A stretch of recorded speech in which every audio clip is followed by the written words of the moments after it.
So this presentation again is the wholesaling presentation with the legislative update from the last, or the second to last legislative session that we had in 2017. In 2017, the way we wholesaled properties changed in many cases dramatically in terms of the exact wording that we use in order to successfully wholesale and in order to be able to wholesale without getting a $5,000 fine from the Texas Real Estate Commission. So I'll go through the process of wholesaling a property from the finding to the actual closing of it, but I'm also going to make sure you guys are very clear on the wording that you have to use to make sure that you don't get fined by the Texas Real Estate Commission. Wholesaling, as we talked a little bit earlier for you guys that were here, is definitely considered a beginner strategy, is definitely considered a strategy that you can do with little, no, or hopefully not negative money, but you could, I guess, but with little or no money at all. But the truth is it does require a very high level of expertise, and the expertise specifically comes with the doing the marketing, so the finding of the properties, doing the sales and negotiations, so figuring out what that property is worth, figuring out what those repairs are, figuring out what the investor, what we call the maximum allowable offer formula is, and then getting it under contract. Here in Texas, we use the TREC contract, the Texas Real Estate Commission contract. It's about a 10-page contract. There are about 80 different lines, spaces for you to fill in information. Luckily, it's kind of Mad Lib style, so there's context clues as you fill in the blank, but it still can confuse a lot of people who are just getting started. So you do have to have a pretty good understanding of what that contract says, what it means, and how to make people feel comfortable about signing it for you.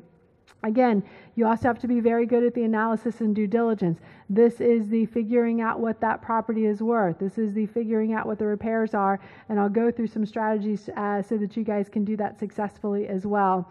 But once you master wholesaling, you are mastering many of the fundamental and foundational skills that it takes to be a successful real estate investor, and that you will use to leverage to move to other strategies as you progress in your real estate investing career. So what are the benefits to the investor? Again, no barriers to entry. It's really the ultimate zero, no money down strategy.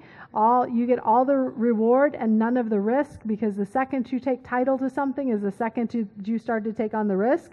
It generates very quick cash for you to continue to grow your business. Again, you found it, but you're only in the deal long enough to get paid, and it's a great way to gain that experience without taking on the risk of remodel. So you can still shadow the person that you are wholesaling that property to again see the things that they do right and the things that they do wrong. Having the deal creates the opportunity to network and partner later on. There's nothing more attractive to another investor, especially an experienced investor, than when you come up to that investor and you say, hey, I've got a deal. There's nothing less attractive to an experienced investor than when you come up to say, I have no idea what I'm doing. I've never been successful in anything, but I want you to help me, right? Get that deal, and guess what? Help will come out of the woodwork. Money will come out to the woodwork to get you to that next level. Some of the benefits to the buyer, the people who are buying these properties, they don't have to do any of the hard work of finding that owner. They don't have to do any of the hard work of figuring out what the repairs are, figuring out what the ARV is, negotiating with the owner, putting it under contract, taking that contract to the title company, working through all of the different title issues that come up on just about all of the creative closes that we have. All they have to do is sign an assignment agreement, right? And then bring the money to closing. And then their work begins in terms of fixing that property, taking all the risks that's inherent in doing that, putting it on the market and selling it. So lots of benefits to the buyer. They get to actually just say, I'm ready for my close-up on my HGTV show. Let's go now. And I think that's what most real estate investors think about when they think about real estate investing. They don't think about all the work that it takes to find the seller to get this thing under contract. They just think about getting in there and rehabbing a property. And the truth is there is so much more that you have to do before you get there, and that's what the wholesaler brings to the table for you. So some of the steps that we use when we're putting properties under contract and then later wholesaling them, and I'll break down each of these 12 over the next few slides as we go through here. But some of the steps. Number one, marketing. I think Phil convinced you that your number one job as a real estate investor is Marketing, right? It's marketing, marketing, marketing. You should be spending all of your time generating leads, generating opportunities, generating deals. There are several different marketing strategies that we've identified and many different ones that we use. In fact, as part of the blueprint, we talk about 65 different marketing strategies that you can use as a real estate investor. But some of the best ones, driving for dollars, door knocking, bandit signs, business cards, Craigslist, other investors, social media, realtors, REOs, expired listings, listings that have been on the market for over 120 days, magnetic signs. Just about every single one of these that we've talked about so far don't require any money to do that marketing, don't require any money to find that seller, but they do require what? Time. In fact, a substantial investment in time. Marketing is a problem that is either solved by time or money or some combination of those two. Now, if you want to start spending money on your marketing, you can start doing some of internet marketing, some of the pay-per-click marketing, some of the mass media, radio, TV, billboards. You can buy lists of non-owner occupants, bankruptcy, pre-foreclosure, divorce, probate, tax late list, 30, 60, 90-day late list, code enforcement, Section 8. All of these different lists are ones that are good to be able to find motivated sellers in your particular area. And after you do the marketing to get those, you will generate calls, right? And I will tell you, one of the biggest mistakes that I see new investors make, especially new wholesalers, is when they get a call, what do they do? How many of you guys have called a wholesaler in here? How many of you guys have called a wholesaler? What happened when you called a wholesaler? We just talked about, she wanted to know that I... You talked. Yeah. Did you say that you talked to a wholesaler before? Yeah, they didn't pick up the phone. They didn't pick up the phone. Somebody said over here? Somebody say over here they've talked to a wholesaler? They picked up the phone. So usually what I find is they don't pick up the phone. So what I will tell you is if this is a business that you are very serious about and you are going to spend time, your very precious time or your very precious hard-earned money, you need to answer your phone, because what I've found in calling people is most of them, they don't answer. And there's several different reasons why they don't answer. They could be busy. They could say, I don't know who this call is coming from. They could say you might be code enforcement because they put out bandit signs, right?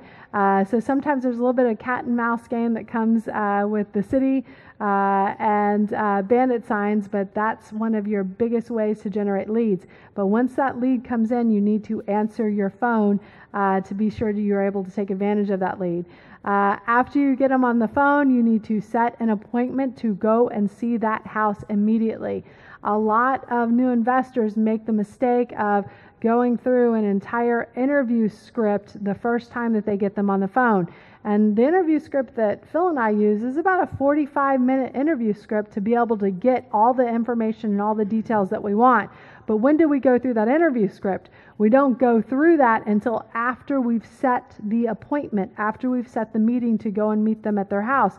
And again, the reason why we do that is because we want to get them committed to us before we do anything else. And the best way to get them committed is to set that appointment to see the house.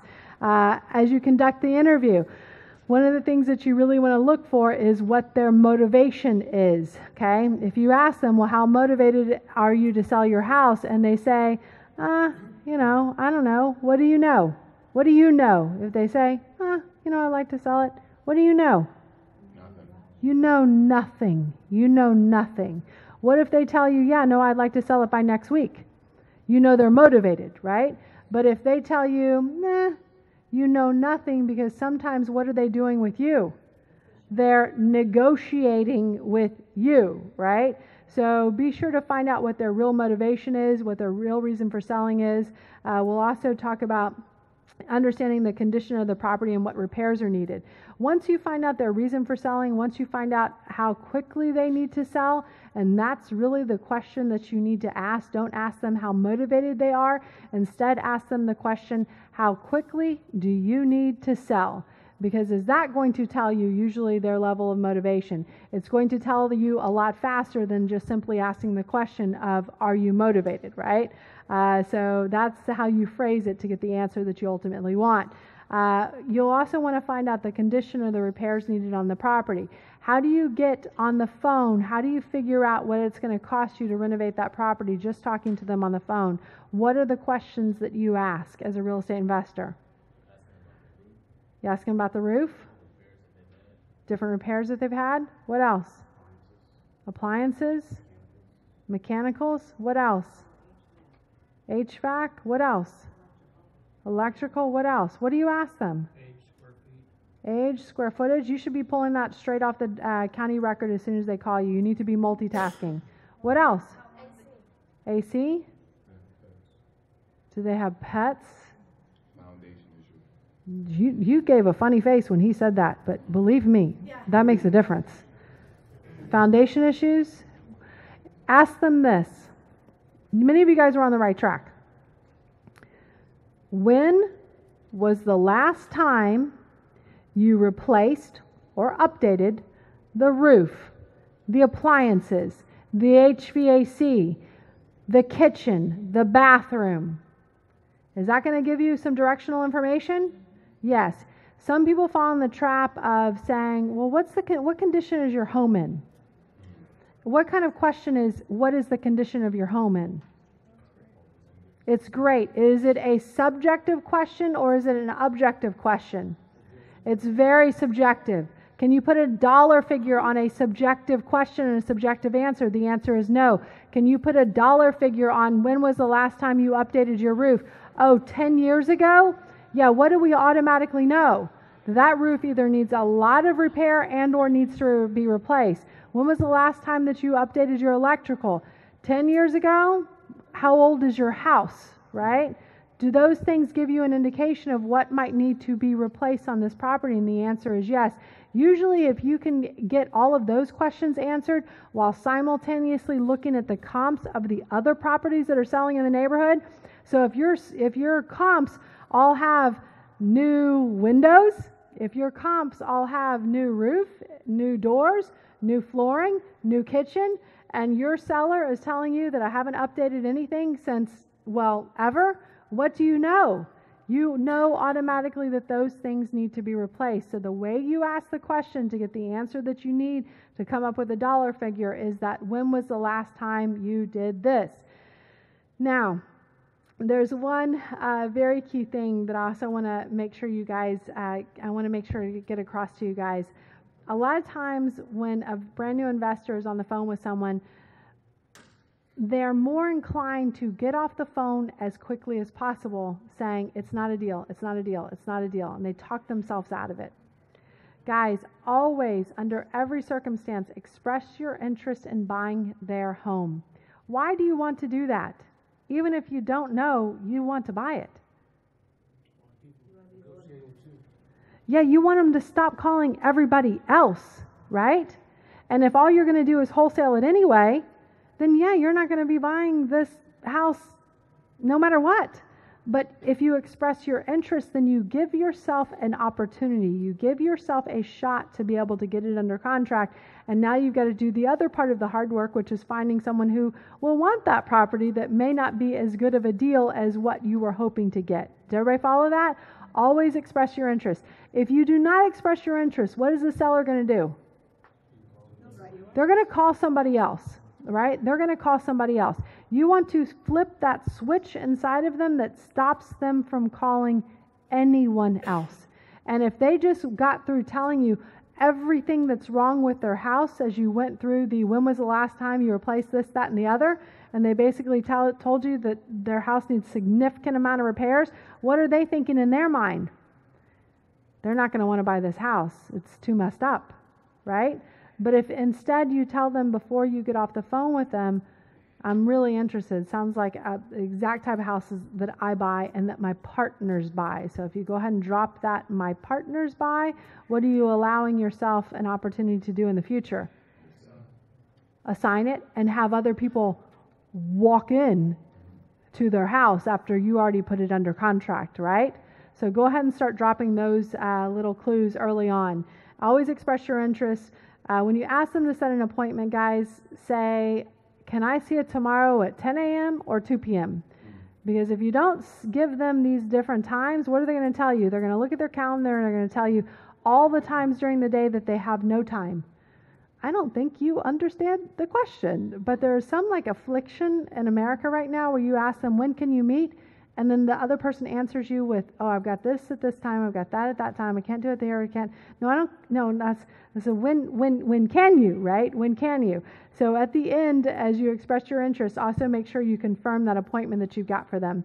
And especially with the traffic that we have here in Austin, it is important to call and text before you get in your car to go and see these properties, because there's nothing like going from South Austin to Georgetown and having a seller not show up. So be sure to do that, because that happens all the time as well.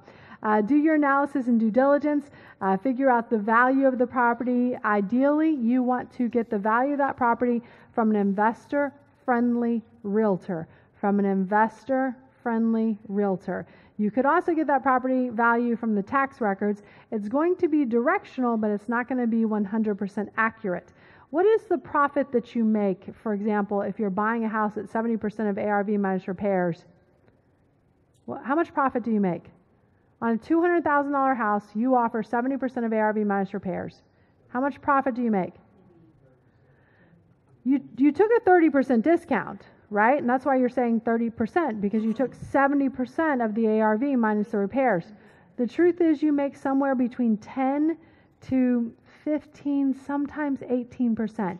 You make 10% if your lender, your cost of capital, is provided from a hard money lender. They take about 5% of that ARV in terms of their profit. If you have your own capital, for example, if you've got your own cash saved up, then you could get as much as 18% if you really don't have a cost of capital. Now, I'm giving you the very big benefit of the doubt that, and you guys can tell me whose quote this is from. My renovation project came in on time and on budget. Who said that? No one ever. Said no one ever. So I'm really giving you the benefit of the doubt, stretching you all the way to 18, that your renovation project is going to come in on time and on budget. I'm also giving you the benefit of the doubt and the fact that you nailed your ARV, what that property is really going to sell for.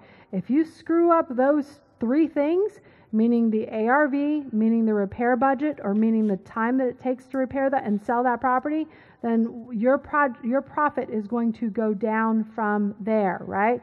So if you're only going to make somewhere between 10 to, we'll say 15% of the ARV, and you're using directional information from the tax office that might be off by 5 or 10%, what could that be in your transaction?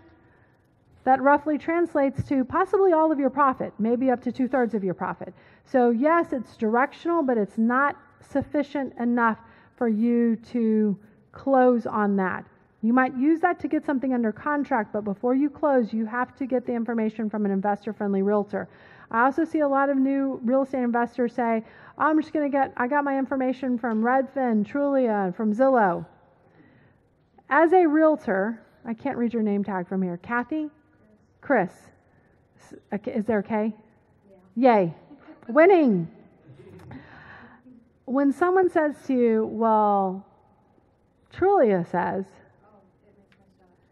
do you immediately think they're an idiot? I do too. Licensed realtor and broker in great state of Texas. License number 0518. I just called you an idiot if you call me and say, well, Redfin, Trulia, Zillow. Oh, you said that too. Is that right? Yes. Because that information is directional, but it could be off either high or low by 5, 10, or more. Yeah, I've seen it off really far off in some instances, okay? So guys, do not use this to purchase a property. You might consider using it just to contract a property, knowing that you might have to renegotiate that during your option period. I don't even necessarily recommend that. This is not something that I like to use at all. The only time that I like to use Redfin, Trulia, I like to just combine them all together, Zillow, is when it works for me, meaning I like to use it opportunistically. So if the number is less than what my comps say, right? Oh yeah, well Redfin says that, Zillow says this property's only worth this. I'm like, yes, I get to actually win this one, right? But most of the time, again, if you're competing against another investor, and you should always be negotiating like you're competing against another investor, what should they be using? They should be using the comps from a realtor, okay? The comps from a realtor. If you're using anything else, you're going to make a mistake. There are two ways that you can make a mistake. If one of these other sources say the property is worth more than it is, that means you're going to offer more, which means you might lose money at some point in the future.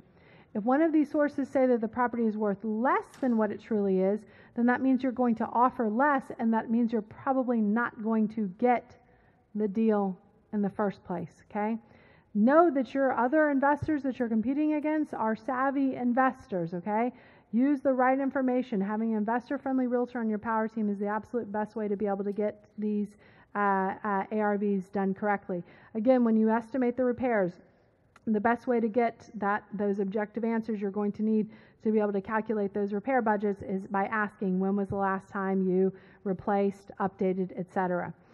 Make your offer over the phone. Now, I think this intimidates a lot of people. A lot of people look at me like, how can I make an offer over the phone?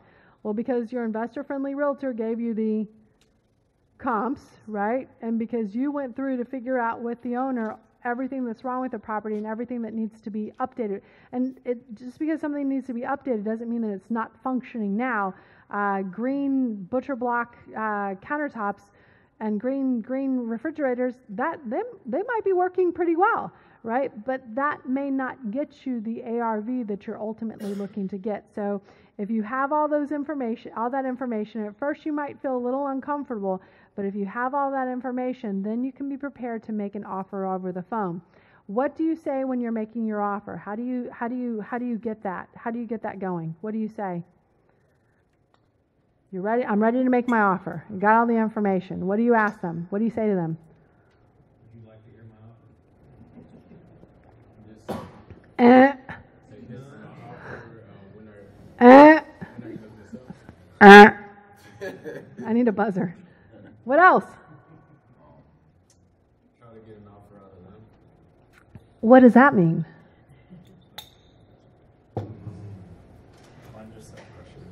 What do you ask them? You're going down the right path. What's the best? What would you like to get? What's your bottom line price? What's your bottom line price? What offer wouldn't upset you or? No. In the playbook of things not to say, yes, okay? What's the least you'll take? How fast do you want to close? You want to know what they want. Tell me what you're thinking. Yeah, tell me what you're thinking. Yeah. But most people think, oh, I've done the math. I got to show these people that I've done the math. I want to show, and I want to share the math. I want to talk first. No, ask them first. And they might, but they might not. Do you want to open yourself up for that awesome and amazing possibility? Because sometimes it can be awesome and amazing. Most of the time it's like, oh my God, have you lost your mind? But sometimes it's awesome and amazing. So what if, let's say and let's go through the math, guys. I want to make sure you guys have this right. $200,000 house needs $40,000 in repairs. What is your offer?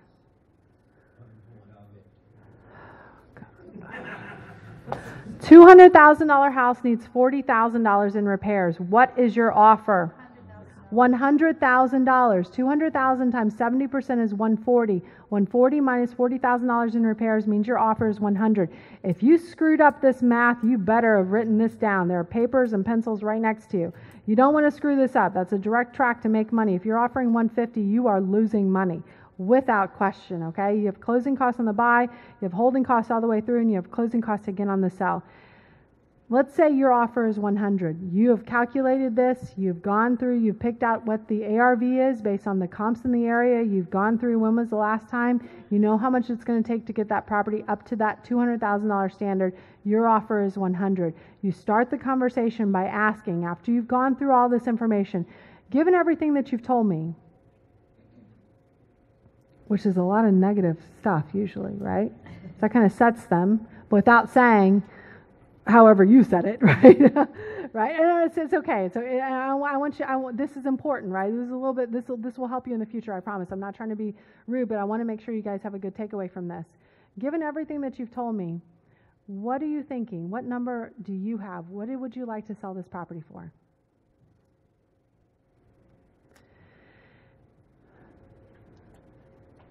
if they say, gosh, I'd love to get $90,000 for this property, what do you say? You're taking it? What do you say? Take it, just not too quickly. Sign right here. How do you do that? How do you take it but just not too quickly? You sign, you say, well, I was thinking more like 80. Write this down. They say 90, you say this. What does that tell them? It's too much. Do they need to psychologically, do they need to hear that that's too much? Yes. Why? To get you the best offer. As a reality check. No, not as a reality check. Why? If you accept 90, oh, yeah. No. They're going to think I started too low. And now they're going to shop you. And then they're going to ghost you. What are all the terms you millennials use? Ghost. What are the terms? Guys, help me out here. Yeah, you think that's only for your girlfriends? No, that's for your sellers too, okay? It started with the sellers before it became a millennial ghosting girlfriend thing, okay? That's what they do, right? Yes? You have to give them the satisfaction, and you have to click that psychological button that that's too much. Now, you might be doing the happy dance. Just make sure you're not on FaceTime or something. But guys, this is really important. So you can do or you can say, is that really the best you can do? And does that hit them psychologically? And you don't say you might want to say yes. You might say yes. But it might be better to say, I think I can make that work. That's more than what I had in mind. Let me talk to my partners to make sure that because I really want to help you. Let me go back and talk to my partners to make sure this is something we can do. It's more than what I wanted to pay. So now, 1 and about 300 will give you an answer that is less than what you have in your mind. Okay? So what happens if it's over? 90% of the time, it's over. And guess what? Still works. Okay? Okay? And I have had situations where I've had sellers tell me I want 150, and I have told them the most I could pay is 90. That's a pretty, and I have told, there are sellers that I have had where after they've told me what they've wanted, I've said, gosh, we are just so far off. I don't want to insult you with even giving you my offer. If we were close, then yeah, I would try and go for it and I would try and negotiate it, but we are just so far off. Walk with me through, help me understand how you came up with that offer. So this is something that a psychologist taught me. She said, strike the word why, W-H-Y. Strike the word why from your vocabulary. And this is not just with sellers. This is in life with everyone. What do you instead say? Walk me through. Help me understand. Because why puts them on the defensive, right? Anytime, like with a spouse, with a friend, with a relative, I'm like, my hair's up on my back. Like I'm now I got to defend. I'm gonna use that tonight.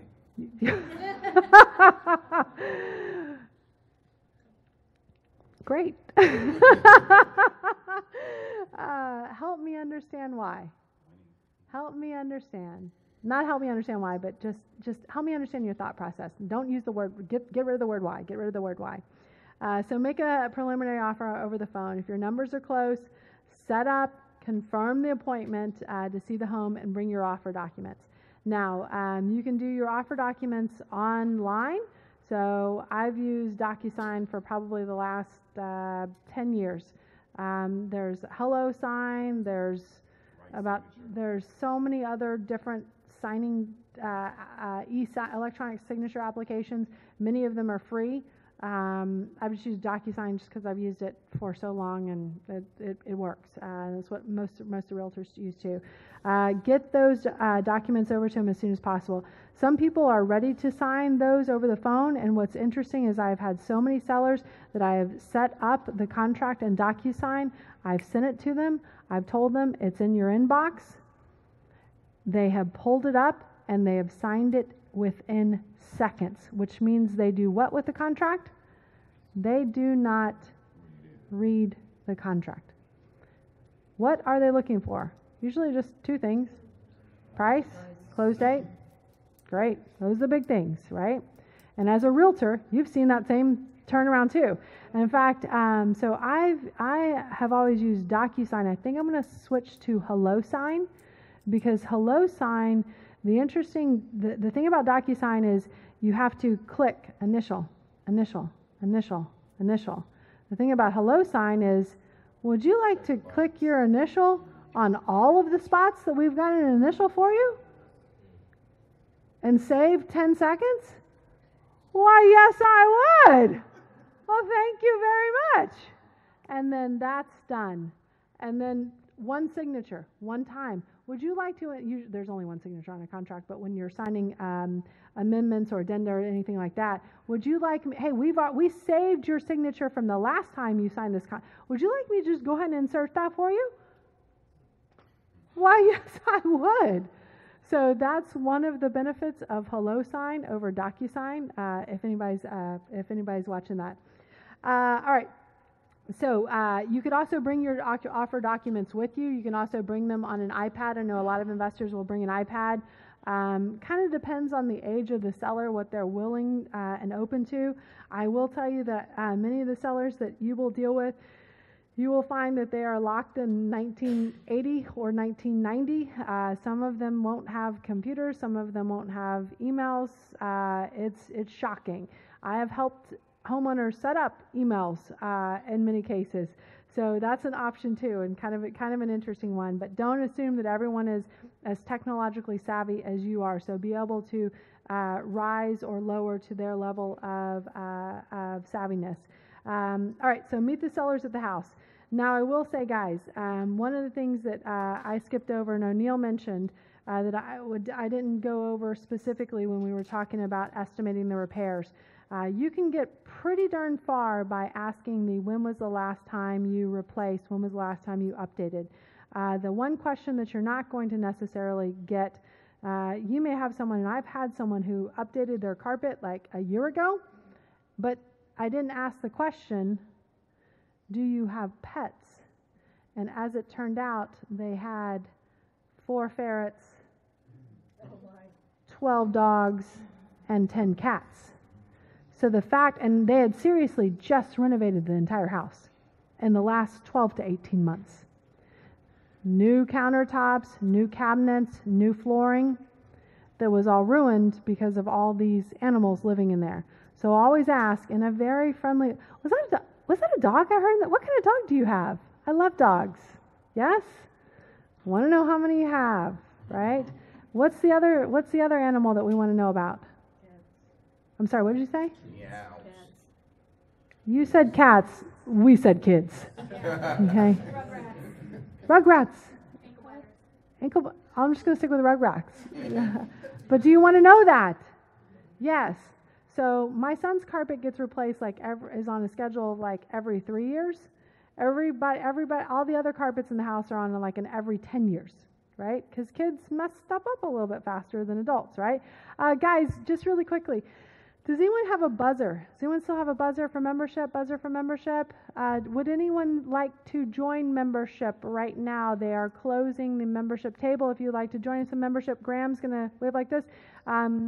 He's got some iPads out there. He'll get you in and out super fast. So if you'd like to join us for membership, follow Graham out. And otherwise, he's going to go home to all of his Rugrats. So meet with the sellers. You may have to re-estimate the repairs. Sometimes you have to adjust. Sometimes the condition to them is very different from the condition to you. Occasionally you'll be surprised in a good way, but most of the time not. You may sign the contract. You should call it an agreement, just to kind of make them feel a little bit more comfortable about it. You might sign it there if you haven't already signed it via DocuSign. You can even do DocuSign on your phone. You can even just bring an amendment with you to the meeting in the event that you already signed it via DocuSign. You'll put a lockbox on the house. This is not a realtor lockbox. This is just a regular combo lockbox on the house. Why do you want to put a combo lockbox on this house? Because you might be sending your partners over. You might be sending people who might want to buy it from you over there. Do you want to drive from South Austin to Georgetown every time you want to share that property? The answer is no, you don't, right? Now, if the property is vacant, you can do that all day long. If the property has someone in it, obviously, and in either condition, in either circumstance, you will ask the seller, may I have your permission to do this, okay? Usually the answer is going to be yes, because you'll also preface it with, I'm going to call you before anyone ever comes over to your house so that you know who they are, what they look like. I want to make sure you feel comfortable too. But this lockbox, and they're $20 at the Home Depot, will save you $200 in gas money. So we have leftover lock boxes. Ours is the blue one, all over town, right? Just because they're so cheap and easy to let go of. Let's see. You'll use the TREC 1 to 4 family contract. You can get that on the TREC website. Just Google TREC, T-R-E-C. Stands for Texas Real Estate Commission. Once you get there, click on Forms. Once you get to Forms, if it's a single family house, you'll click on the contract called the 1 to 4 family contract, okay? There's 39 other forms, addenda, disclosures, etc. on there. That's the one I want to make sure you guys get.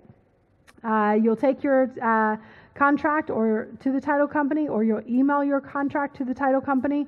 You'll let them know that the contract's going to be assigned. The earnest money goes to the title company. The option money goes to the seller. If you write in your contract that there is earnest money and you do not give earnest money, you do not have a valid or enforceable contract. It doesn't mean that you can't close on that contract. It just means that if the seller said later, I want to back out because you never put the earnest money at the title company, then that gives them an out to do that. You don't want to do that. If you're putting earnest money in the contract, deliver that earnest money over to the title company. You'll give the option money to the seller. Now, if you don't give the option money to the seller, that doesn't mean that you don't have a valid or enforceable contract.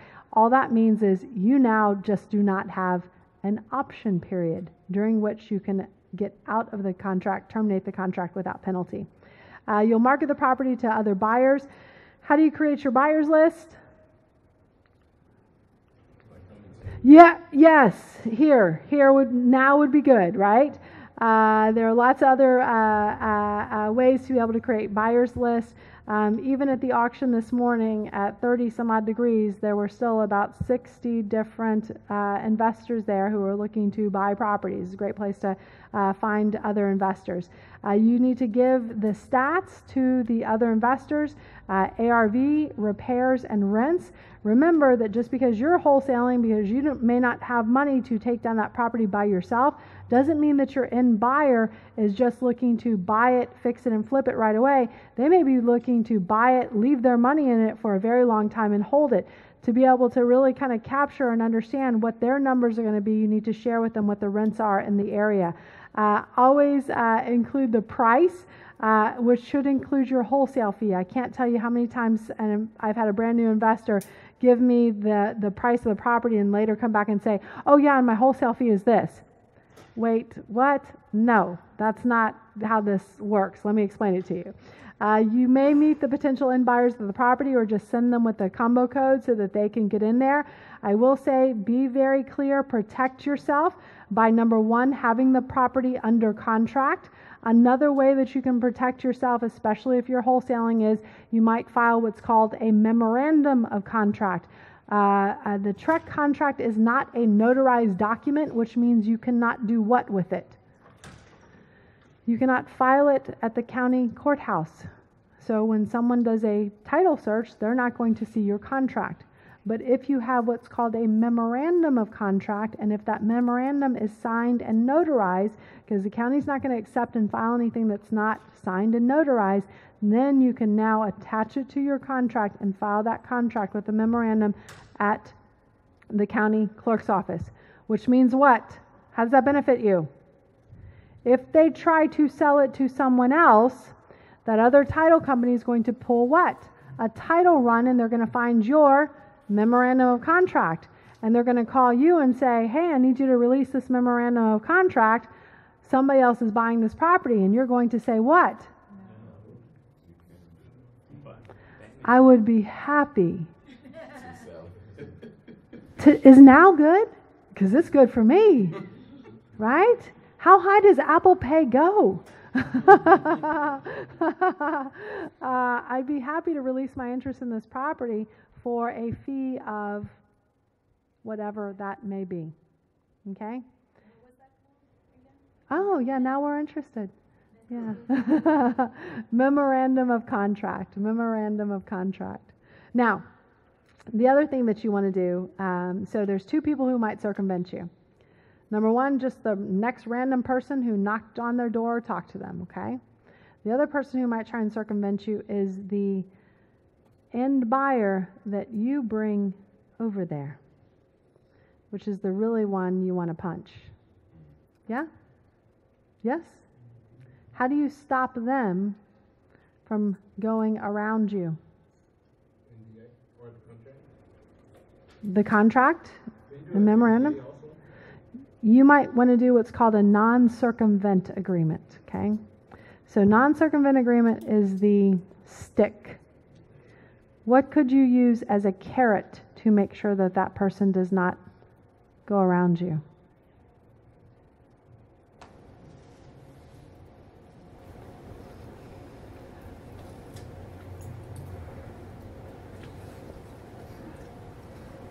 Give them an actual carrot. What is the carrot? You will not, don't write that down. You're not going to give them an actual carrot. What is the carrot? What are they interested in? Deal. What else are they interested in? Better price. More deals. So if you tell them, if you say something to them like, I've been doing this thing for 6 months, this is the first deal I've been able to get. What are they going to say? What are they going to think? Yep. But if you say, oh man, if you like this one, I'm negotiating like 3 other deals right now that I'm about to have under contract probably in the next week or 2. Are you looking for more than just this one deal? What are they now going to do? Become your best friend, right? Are they going to circumvent you on deal number 1 and be short-term greedy, or are they going to see what else you have? They want to be your best friend. You are going to be the gravy train that's going to continually throw off deals to them. Yes? Yes? That's the carrot. The stick is the non-circumvent agreement. Always do both of those things. Always do both of those things. Legislative update. Again, if you go to the TREC website and just Google Senate Bill or SB 2212, it talks about how they changed the wholesaling properties here in Texas so that when you are doing that assignment agreement to the other person, what you need to say is this. You are selling the contract. You are not selling the property. Because if you are an unlicensed person that's selling a property that you do not own, then now you're engaged in being a realtor without having a license. That is an issue that carries about a $5,000 fine. Okay? It is very serious business. So you are not selling the property, you are selling your contract. Okay? Disclose, additionally, that you don't own the property. And I know it's like, to me, the definition of wholesaling is, yeah, I don't own it. Duh. This is like saying the blue sky is blue. You have to say, the property that I'm wholesaling to you, I do not own. You have to tell them that. You have to tell them that you are selling, you have an equitable interest in the property, and you're selling your contract. Otherwise, you're acting like an unlicensed realtor. In the double close, if you're doing double close and the special provisions, you need to let them know, again, you don't own it, you are selling the contract, but also let them know if the seller doesn't close, they can't close either. Sample wholesale agreement, again, you can pull any of these off of the internet. There are lots of good ones there, but none of them are specific to Texas with the type of language that is required in Texas. So you can take any of the ones that are online, but just add those disclosures in there. Has everybody got that? Substitute your name on the agreement or the contract with the seller for the end buyer's name if you're doing a single close. So if you're taking an assignment on that first close at your negotiated price with the seller. Now, if you're doing a single close, either the buyer or the seller has to know how much you're making. Usually because the buyer's paying your fee, the buyer will see. And the way that they do the closing disclosure documents, many people know them as the HUD document. It should be a blind closing disclosure, meaning the seller only sees the seller side, the buyer only sees the buyer side. It is important to ask for a blind HUD or a blind closing disclosure when you go to do one of these transactions. Because what can blow up one of these transactions? A seller saying, wait a second, you're making what? No, I want to make what you are making. And then everything goes kapooey, right? So make sure only one or the other knows. If you don't want the seller to know, and if you don't want the buyer to know, what do? 2 closes. You buy it from the seller in the morning. You sell it to the investor in the afternoon. When do you do a double close? When you're making it, when the adjective in front of the amount of money that you are making is ridiculous. If you ever say, I'm making a ridiculous amount of money on this thing, you're doing a double closing, right? Usually ridiculous is somewhere above 10. It's kind of the middle ground is 10 to 20. Should you not? Anything above 20 with someone that you don't know, you're doing a double close. Anything less than 10, you're usually just doing a straight assignment. Send your invoice to the title company. Title companies only pay on invoices, okay? They push paper very efficiently. If they don't have that paper to push, then they're not adding your fee to the closing disclosure.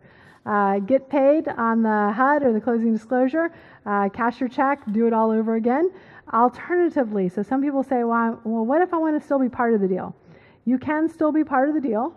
If you have someone who will bring money and who will fund that transaction for you, then you can finish it. Or if you have somebody who will bring money and partner with you so you can still be part of this even though you have little or no money. Some of the offer formulas, we talked about this already. Our maximum allowable offer formula, 70% of the ARV minus the repairs, minus your fee. So some people will even go below that formula to include their fee. Some people will just say, I'm just got it as low as I can get it, and now I'm just going to try and sell this for as much as I can get it sold for. That sometimes works too, right? We want to negotiate at the lowest price that helps to ensure your ability to resell it to make a profit later on. Papering up the deal, again, you'll use the standard state contract, which is the TREC contract. You can put the buyer in as your company name and or assigns. Now, with the way the TREC contract is written, you don't have to write in and or assigns, because nowhere in the TREC contract does it say that this contract is not assignable. So therefore, it is open to assigning, but a lot of people will go ahead and write this in anyway. And again, the assignment agreement, making sure that your assignment agreement discloses you do not own the property, making sure the assignment agreement says you are selling not the property but your contract. The truth about wholesaling, it's fun and it's an easy way to make money. The truth is it's a great networking strategy. The truth is that it's a great way to get started. There's hardly any risk, but the whole truth is it's hard to make a living as a wholesaler. Okay? because who's competing against you?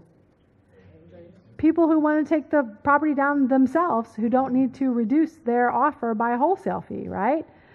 So do be aware that once you've mastered wholesaling, you'll probably graduate to other strategies that will make you more money. So that's the typical progression that we see. But having those foundational skills, starting with wholesaling, is a wonderful way to get going as a real estate investor. Was this helpful to you guys? Yes. Okay, hold your applause. We're done. Thank you guys.